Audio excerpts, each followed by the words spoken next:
नमस्कार, मैं हूं अतुल प्रताप सिंह। प्रदेश के number 1 news channel India news Haryana में आपका स्वागत है। आप देख रहे हैं हमारा खास कार्यक्रम हल्ला बोल का महा एपिसोड। हल्ला बोल में पिछले 3 हफ्तों से हमने लगातार एक मुद्दे को उठाने और लोगों की राय जानने और साथ ही समस्या कितनी विकट है, कितनी गंभीर है, इसको परखने की कोशिश की। जी हां, मसला जुड़ा है बिजली के तार, वो संसाधन, वो इक्विपमेंट जिनके जरिए ये सुविधा लोगों के घर तक पहुंचती है। आजादी के इतने सालों के बाद तमाम इलाके ऐसे हैं पूरे देश के या इस प्रदेश के भी जहां पर बिजली नहीं पहुंची। लेकिन सवाल इस बात का है कि जिस प्रदेश में सरप्लस बिजली का दावा होता है या पर्याप्त बिजली का दावा होता है, वहां पर चोरी भी एक मसला है, वहां पर उसके अलावा तमाम दिक्कतें हैं। लेकिन सबसे बड़ी समस्या कि एक आम उपभोक्ता जो कि ईमानदारी से बिजली अगर सदुपयोग करता है, उसका उपभोग करता है, तो उसका पैसा भी चुकाता है, लेकिन उसका जीवन क्यों खतरे में है?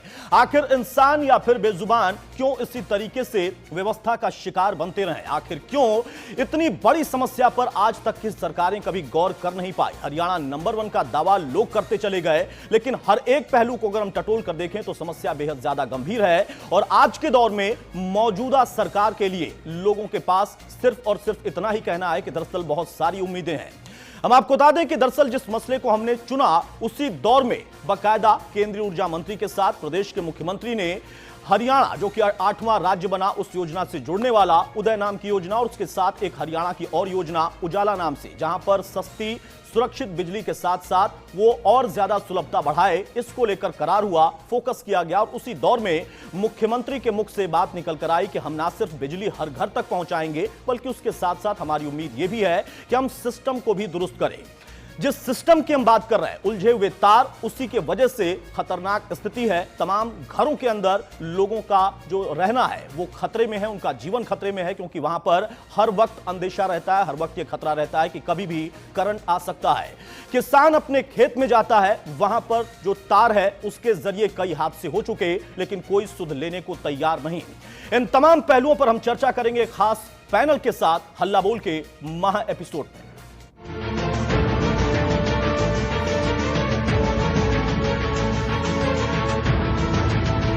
खेतों में से गुजरती हैं, उससे किसानों को लाखों रुपए का नुकसान हो जाता है हर साल। तारें बिजली की इतनी नीची हैं कि इनसे हाथ भी लग जाता है।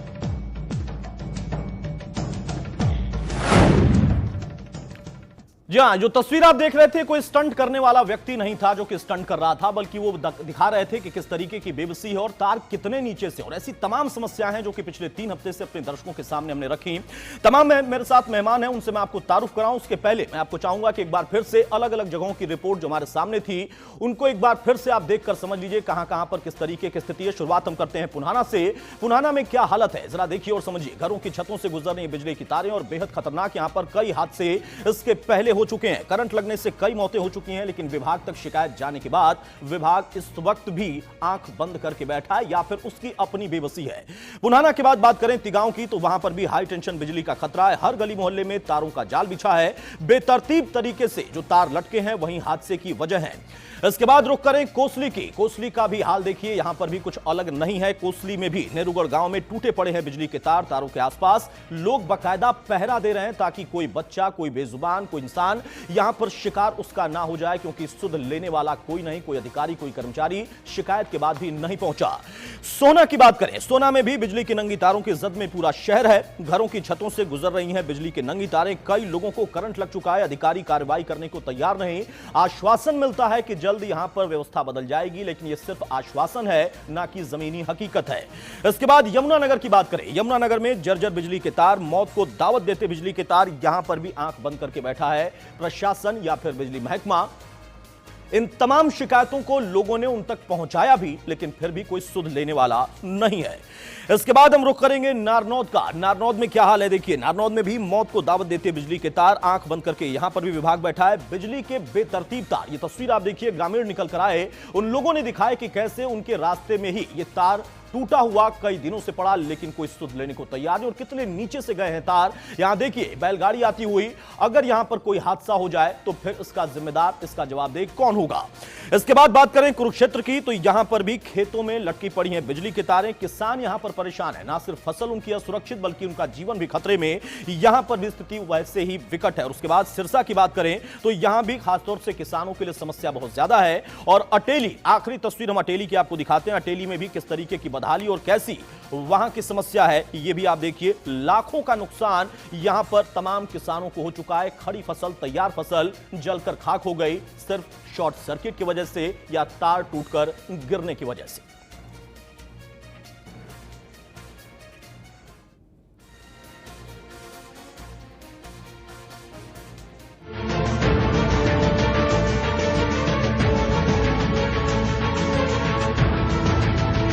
खेतों में से गुजरती हैं, उससे किसानों को लाखों रुपए का नुकसान हो जाता है हर साल। तारें बिजली की इतनी नीची हैं कि इनसे हाथ भी लग जाता है।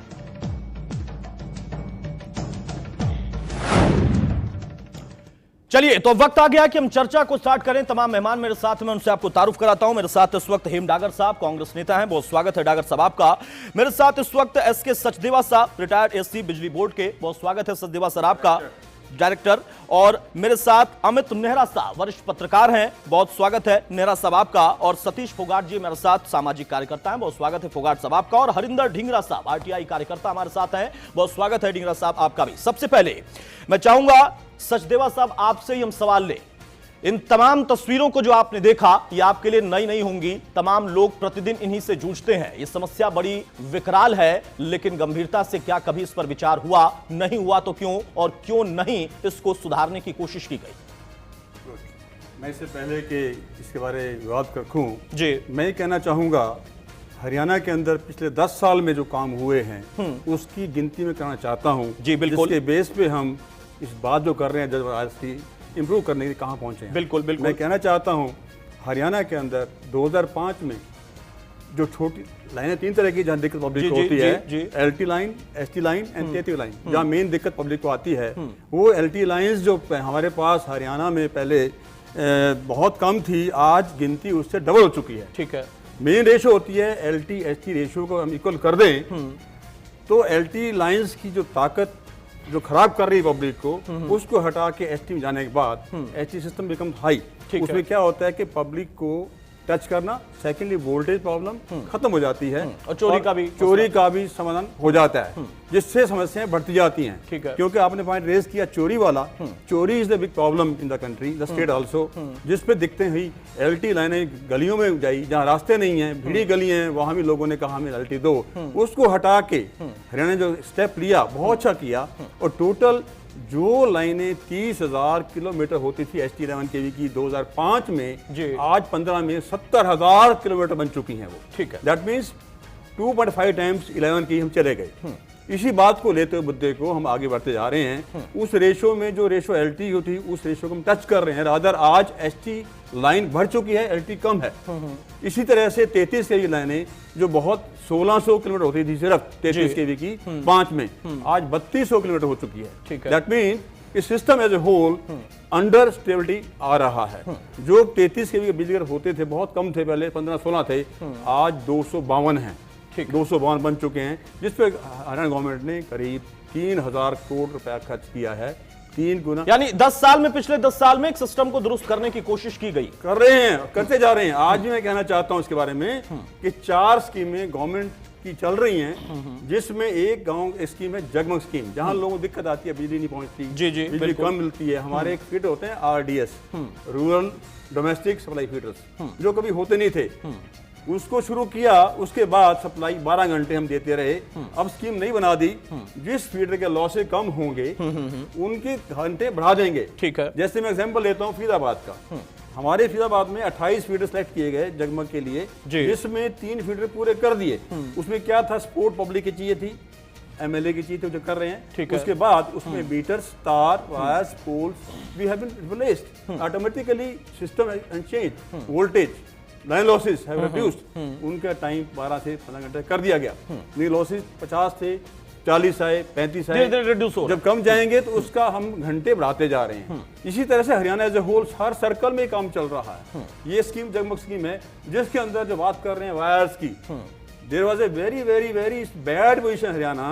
Now if you see compare the past period, now we are very very comfortable. Of course तार लो भी हैं, उनकी स्कीमें और बनती जा रही है। मैं आगे कहना चाहता हूं, लेकिन दिशा में आगे बढ़ रहे हैं। मैं आगे कुछ और दो सुनेंगे आप। जी जी जी। ऐसा है कि हमारे पास 3 स्कीमें और हमने शुरू कर रखी हैं जो 600 करोड़, 400 करोड़, 300 करोड़ की हैं। इसमें एक स्कीम जापान ने हमें लोन दिया है 600 करोड़ का, ठीक है। स्कीम तैयार हो चुकी है।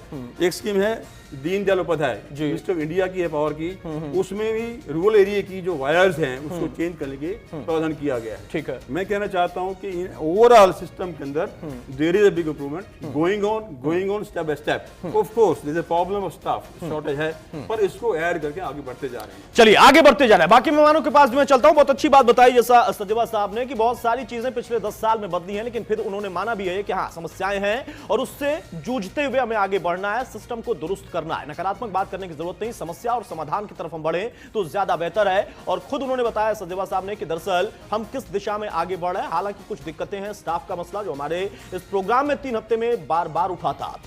मैं चाहूंगा जरा इस पर ढींगरा साहब, आप आरटीआई कार्यकर्ता हैं, आपकी कोई जानकारी हो, क्या स्थिति है और सचदेवा साहब की बात से आप कितना इत्तेफाक रखते हैं, इस पर रोशनी डालें आप जरा। देखिए, सबसे पहले तो मैं मुबारकबाद देना चाहूँगा इंडियन न्यूज़ हरियाणा शुक्रिया को, सर। जो इस बात को उठाया है। 60 साल से किसी ने इस बात को नहीं उठाया।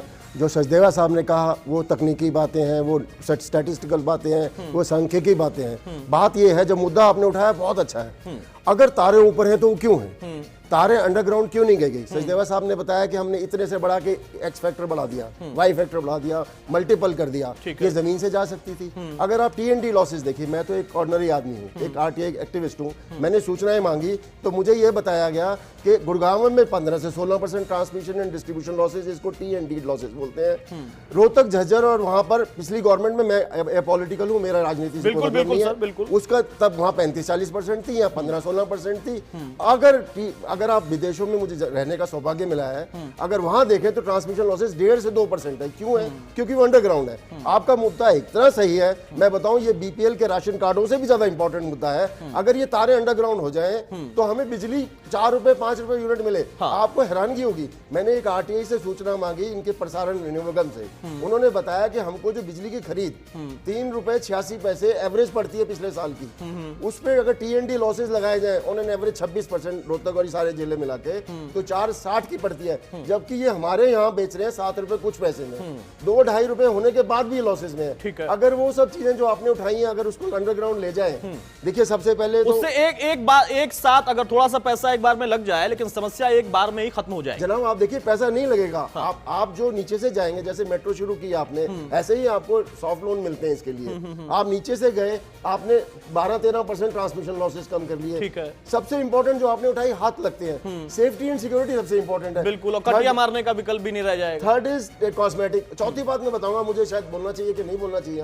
हमने एक मुद्दा उठाया, हमारे एक दफ्तर है, अच्छा दफ्तर है, डीसीपी दफ्तर हमारे गुड़गांव में, उन्होंने 2 साल खंबे से लाइट लेते रहे। मेरे आरटीआई में बताया गया, मैंने लोकायुक्त में मुकदमा डाला, उन्होंने एफआईआर दर्ज करने को कहा है। सुशांत लोग थाने ने ऐसा किया। ये कुंडियां नहीं लग सकती हैं सर। अगर अंडरग्राउंड हो तो आप में फिक्स कनेक्शन होंगे। जैसे ही आप नीचे जमीन खोद के 6 फुट कुंडी लगाएंगे तो वो वहां सर्किट टूट जाएगा। बिल्कुल। तो ये चोरियां जीरो हो जाएंगी। ये आपका मुद्दा, मैं आपको धन्यवाद देता हूं कि शुक्र है कोई इसकी ट्रांसपेरेंसी। लेकिन ये हमारे देश की विडंबना है, ना सिर्फ समाज का एक हिस्सा कटिया मारता है, बल्कि पुलिस थाने भी कटिया मार के चलते हैं। और सबसे अहम बात कि हमने देखा है, चुनावी दौर में राजनेता जाते हैं, इसी मुद्दे को लेकर चुनाव के दौर में बातचीत करते हैं और उनका कार्यक्रम भी कटिया मार के चलता है। ऐसी भी कई खबरें हमारे सामने आ चुकी हैं। डागर साहब, मैं आपसे जानना चाहूंगा, एक लंबा समय आपकी पार्टी सरकार में रही, बहुत सारी कोशिशें की गई, जैसा सचदेवा साहब ने बताया, वाकई आपके दौर में वो चीजें हुई होंगी। लेकिन जिस तरफ रुख कर रहे हैं ढींगरा साहब, क्यों आखिर इस तरफ फोकस नहीं किया गया? क्यों समस्या को मूल से खत्म करने की कोशिश नहीं की गई? अंडरग्राउंड की बात हो या फिर तमाम वो जो बातें कर रहे हैं, इस तरफ क्यों नहीं सोचा गया? देखिए अतुल जी, बहुत अच्छा और बहुत बड़ा गंभीर मुद्दा है और समस्याएं हर सरकार में होती है। मैं ये नहीं कहता कि आज ही समस्याएं हमारे कांग्रेस कार्यकाल में भी रही थी। और मैं आपको ये बताना चाहता हूँ, मुझे नहीं पता था क्या आज का मुद्दा है, मैं बिजली बोर्ड में कंसल्टेटिव कमेटी का मेंबर भी रहा हूँ। ठीक है। शायद मैं इसका जवाब भी अच्छे तरीके से दे सकता हूँ। केवल फर्क ये रहता है कौन सी सरकार जनहित के मुद्दों के प्रति गंभीर रहती है, उनका समाधान करने के प्रति गंभीर रहती है। तो मुझे याद है 2007 में, जनवरी 2007 में, डेट भी शायद मैं एग्जैक्ट नहीं तो 10 या 12 के बीच की बात होगी, हमारी एक मीटिंग थी। हर्क जो हरियाणा रेगुलेटरी इलेक्ट्रिक कमीशन, उनके चेयरमैन होते थे हाँ चटर्जी साहब, और उनके मेंबर थे तेवतिया साहब, तेज सिंह तेवतिया जी। ठीक है। उनमें एमडी थे अपने कंपनीज के, बिजली बोर्ड के कंपनीज के, और सारे उच्च अधिकारी थे। तो मैं भी वहाँ बतौर मेंबर के उस मीटिंग में शरीक था। ठीक है। आप उसकी प्रोसीडिंग देखेंगे, मैंने ये मुद्दा उठाया था उस दौरान। वाकई बड़ा गंभीर मुद्दा है, और उसका ना केवल एक्सीडेंट होने का खतरा है, बल्कि मैं ये कहूंगा इसमें बहुत बड़ा एक कारण है जो हमारी कंपनीज घाटे में जाती हैं, वो लाइन लॉस होता है और चोरी होती है। चोरी क्यों होती है? बिकॉज नंगे तार होते हैं, बिल्कुल, उसलिए वो चोरी होती है। तो हमने इस मुद्दे को, खुद मैंने इस मुद्दे को उठाया था, और उसमें हमारी कई डिस्कशंस बाद की मीटिंग्स में भी इस पे चर्चा हुई थी कि आखिर इसका समाधान क्या है। तो मैंने खुद ने एक इसके लिए ये सुझाव दिया था कि कोई ऐसी केबल्स हो जो कवर्ड हो, जिसका नंबर 1 कोई एक्सीडेंट होने का खतरा नहीं रहेगा। ठीक है, ठीक मैं है। मानता हूं उस वक्त हमारे कोई इस सुझाव में शामिल नहीं था एक अंडरग्राउंड कोई केबल डाली है। लेकिन मैंने ये जरूर कहा था, आपने मुद्दा ये उठाया मुद्दा था। ये उठाया ठीक है था। सर, मैं आपको रोकूंगा, नीरज साहब मैं आपके पास भी आऊंगा। सर सुनिए, एक सुनिए, थोड़ा सा मैं आपको यहाँ पे जाऊंगा, वक्त चूंकि कम है। विजय शर्मा साहब हमारे साथ जुड़ रहे हैं, बहुत कम वक्त के लिए जुड़ेंगे। वो है ओएसडी सीएम के, और हमारे सहयोगी दीपक शर्मा उनके पास मौजूद हैं। हल्ला बोल में एक कंपाइल रिपोर्ट हम तैयार करते हैं, उस रिपोर्ट को हम सौंपते हैं ताकि समस्या का समाधान निकले। मुख्यमंत्री से बहुत सारी उम्मीदें हैं, विभाग भी उनके पास, उनके ओएसडी से क्या आश्वासन मिलता है, रिपोर्ट पर उनका नजरिया क्या होता है, इसको हम देखते हैं। विजय शर्मा ओएसडी हमारे साथ जुड़ चुके हैं, उनके पास मेरे सहयोगी दीपक शर्मा जुड़े हैं। दीपक, मैं चाहूंगा कि आप हल्ला बोल की पिछले 3 हफ्ते की जो मेहनत है, जो हमारी रिपोर्ट है, विजय शर्मा साहब को सौंपे। कुछ सवाल आप भी लें, आश्वासन लें, और मैं चाहूंगा कुछ मेहमान भी यहां से उनसे अपनी बात करें, कुछ सवाल लें। दीपक जी अतुल, सबसे पहले हम ये रिपोर्ट दिखाना चाहेंगे। ये इंडिया न्यूज हरियाणा पर जो खास कार्यक्रम हल्ला बोल हरियाणा के माध्यम से जिस तरीके से प्रदेश भर की जो तमाम जो बिजली विभाग से जुड़ी जो समस्याएं थी पिछले 3 सप्ताह में अगर हम बात करें, वो पब्लिक की जो लोगों की जो समस्याएं थी वो उठाई गई बाकायदा। अगर हम प्रदेश के चाहे अम्बाला की बात करें, मेवात की बात करें, करनाल की बात करें, सोनीपत, तमाम जिलों से जो समस्याएं जिस तरीके की सामने आई, उसको लेकर के एक ये रिपोर्ट है। हल्ला बोल हरियाणा की ये रिपोर्ट है जिसमें किस किस तरीके की समस्याएं हैं बिजली विभाग से जुड़ी। हालांकि तमाम ऐसी कहीं समस्या है जिसमें सबसे ज्यादा हमने देखा कि हाई टेंशन की जो तारें हैं वो काफी नीचे हैं। इस तरह की समस्याएं ज्यादा आई, कहीं ऐसी आई कि अधिकारियों या कर्मचारियों द्वारा कोई सुनवाई नहीं। तो ये तमाम जो रिपोर्ट है, ये हम हमारे साथ जो है मुख्यमंत्री के विशेष कार्यकारी अधिकारी विजय शर्मा जी हमारे साथ है, उनको ये रिपोर्ट सौंपना चाहेंगे। सर, ये रिपोर्ट है जिसमें कि प्रदेश के जो तमाम जिलों के जो लोगों की समस्याएं हैं बिजली विभाग से जुड़ी, वो है। आप किस तरह देखते हैं? सबसे पहले तो हम ये चाहेंगे, और क्या आश्वासन देंगे इसको लेकर के कि लोगों की समस्याओं का कुछ समाधान हो सके? आपने माननीय मुख्यमंत्री जी के नाम प्रेषित जो रिपोर्ट दी है जनता से जुड़ी हुई है, और मैं ये रिपोर्ट माननीय मुख्यमंत्री जी तक पहुंचा दूंगा, और इस पर जो भी उचित कार्रवाई होगी वो माननीय मुख्यमंत्री जी उस पर संज्ञान लेकर के करेंगे। क्योंकि अगर इस महकमे की बात करें, बिजली विभाग की बात करें, खुद मुख्यमंत्री के पास ये विभाग है, और सरकार के द्वारा जो कई बार ऐसे दावे भी किए गए, लगाया बाकायदा प्रेस वार्ता के माध्यम से बताया भी गया कि कई प्रयास किए जा रहे हैं इस विभाग को आगे बढ़ाने के लिए, सुधार के लिए, और खासकर जो उनका कहना था जो इसमें जो घाटा था उसको दूर करने के लिए आगे क्या कुछ उम्मीद की जाए, इस बिजली विभाग से जुड़ी जो समस्याएं हैं उसको कैसे दूर किया जाएगा, और मुख्यमंत्री के हिसाब काम को किस तरह से कहेंगे कि आगे कैसे इसको जो समस्याओं को लेकर आगे वो बढ़ेंगे, दूर किया जाए इसको? देखिए, माननीय मुख्यमंत्री जी सभी विषयों, सभी विभागों में इम्प्रूवमेंट करने के लिए प्रयास कर रहे हैं, क्योंकि पावर विभाग उनके पास स्वयं में है, और वो इसलिए इस बारे में काफ़ी मीटिंग्स कर चुके हैं, और उसमें जो आपने मुद्दे इसमें उठाए हैं उनका भी संज्ञान लेकर के जल्दी से जल्दी समाधान करने का मुख्यमंत्री जी प्रयास करेंगे। ये तो इनका कहना है कि जो रिपोर्ट है जल्द ही उनका कहना है कि मुख्यमंत्री तक पहुंचाई जाएगी, क्योंकि आज ही अगर हम बात करें मुख्यमंत्री दिल्ली भी आ रहे हैं इस वक्त, उनको अगर हम बात करें विजय शर्मा जी भी दिल्ली में ही हैं, और उनका कहना है कि रिपोर्ट उन तक सौंपी जाएगी, और उम्मीद भी है जल्द इसका जो तमाम जो समस्याएं सामने आई हैं, जो लोगों की समस्याएं थी वो उन तक पहुंचाई जाएंगी। जी चलिए, दीपक हमारे साथ लगातार है, ओएसडी विजय शर्मा हमारे साथ है। मैं चाहूंगा कि यहां पर डागर साहब एक सवाल पूछना चाहते हैं, चूंकि राजनीतिक दल से यही है तो इनका सवाल सबसे पहले होना भी चाहिए। डागर साहब, मैं आपके माध्यम से शर्मा जी से एक बात पूछना चाहता हूं ये कांग्रेस कार्यकाल में एक पॉलिसी बनी थी कि इन तारों को हटा के एबी केबल्स इसकी जगह डाली जाएं जो कवर्ड होती हैं और जिसमें चोरी होने का भी अंदेशा नहीं रहता। और बहुत सारा उस कार्यकाल में ये तार हटा के केवल डाली गई थी। आज आखिर क्यों ये स्थिति है? कहीं ना कहीं इससे साफ झलकता है एक उस पॉलिसी को, उस कार्य को जो एक बहुत अच्छा काम था, कहीं ना कहीं रोक दिया गया। ठीक है दीपक, मैं चाहूंगा सवाल का जवाब मिले।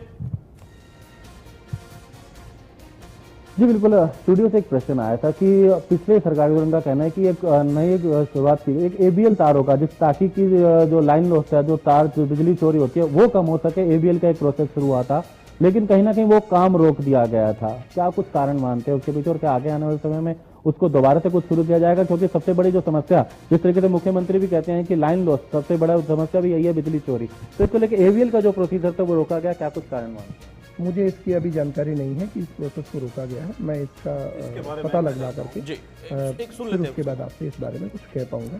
और बिजली विभाग में एएनटीसी लॉस रोकने के लिए जो भी प्रयास संभव है वो सरकार कर रही है।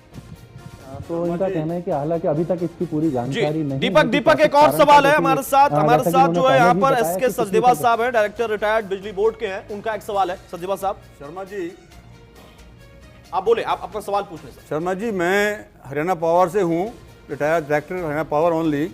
मैं इसमें ऐड करता हूँ जो सवाल किया है हेम जी ने, इसमें कहना चाहता हूँ कि मैंने कोई स्कीम का नाम लिया था, जगमग स्कीम। इसके अंदर क्या है, इन टोटलिटी जो बात की आपने पीवीसी केबल्स की, एबी केबल्स की, वो हम काम कर रहे हैं। 80 फीडर हरियाणा में हम कर चुके हैं, इस पे एबी केबल पीवीसी रिप्लेस कर चुके हैं। तो सर आप जवाब दे रहे हैं इनके सवाल का, उनसे आपका सवाल होना चाहिए था। मैं चाहूंगा नेहरा साहब, एक वरिष्ठ पत्रकार के तौर पर अपना सवाल ले सकते हैं दीपक के जरिए। नेहरा साहब। दीपक, विजय जी से ये पूछें कि सिस्टम को दुरुस्त कब तक कर देंगे? सिर्फ टाइम बाउंड और टारगेट, सीधा दीपक। जी बिल्कुल, वरिष्ठ पत्रकार हैं अमित नेहरा जी, उन्होंने एक बात ये पूछना चाह रहे हैं सीधे तौर से। उन्होंने कहा कि सिस्टम को जो दुरुस्त करने की बात है, हालांकि तमाम हम बात करें चाहे वो और विभागों में सुधार किए भी गए, डिजिटल करने की बात की गई, इस विभाग को कब तक दुरुस्त किया जाएगा? इस सिस्टम को दुरुस्त उनका कहना है कि सबसे पहले कब तक किया जाएगा? कुछ इसके लिए कुछ बातचीत या कुछ प्रयास? कोई भी टाइम लाइन लेना इसके लिए संभव नहीं होगा, क्योंकि ये निरंतर सतत होने वाली इम्प्रूवमेंट की प्रक्रिया है और इसमें हर तरह के, इसमें सिर्फ टेक्निकल। चलिए, टाइम बाउंड यहां पर नहीं कर सकते। दीपक, मेरा यहां पर एक आखिरी सवाल होगा, चूंकि उनके पास वक्त कम है, हमने अपनी रिपोर्ट सौंप दी है। मैं चाहूंगा कि आप मेरा इस सवाल विजय शर्मा से ले ले। इंडिया न्यूज हरियाणा ने जिस मसले को उठाया है और जो रिपोर्ट हमने सौंपी है, कम से कम इसको लेकर उनका एक पुख्ता आश्वासन हम चाहते हैं। दीपक। जी बिल्कुल, हम भी जानते हैं आपके पास समय कम है, आपको एक मीटिंग के लिए जाना है, लेकिन एक बात अंत में जानना चाहेंगे, जो एक रिपोर्ट इंडिया न्यूज़ हरियाणा के माध्यम से जो प्रदेश की जनता ने अपनी आवाज़ उठाई, इंडिया न्यूज़ हरियाणा ने जो प्रदेश का एक मुद्दा, जो लोगों की समस्या को सामने रखी, क्या कुछ उम्मीद की जा सकती है? कब तक इस पर अगर हम बात करें तो कुछ इंप्लीमेंट हो सकता है? जैसा कि आपने कहा कि खुद आप जल्द से जल्द मुख्यमंत्री को सौंपेंगे, लेकिन क्या उम्मीद की जाए इसको लेकर?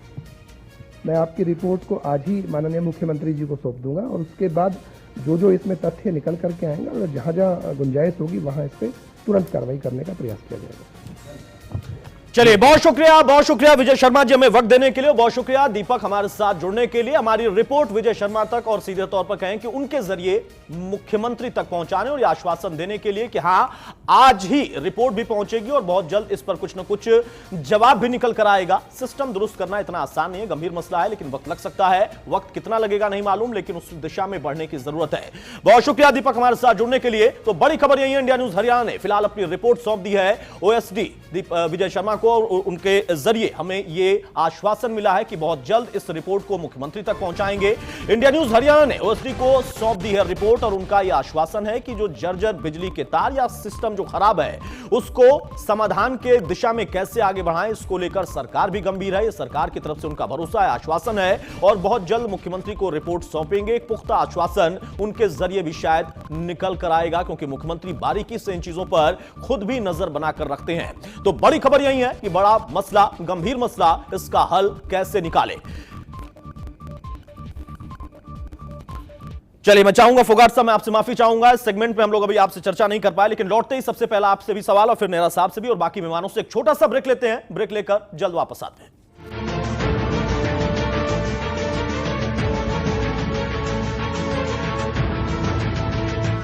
में से गुजरती हैं, उससे किसानों को लाखों रुपए का नुकसान हो जाता है हर साल। तारें बिजली की इतनी नीची हैं कि इनसे हाथ भी लग जाता है।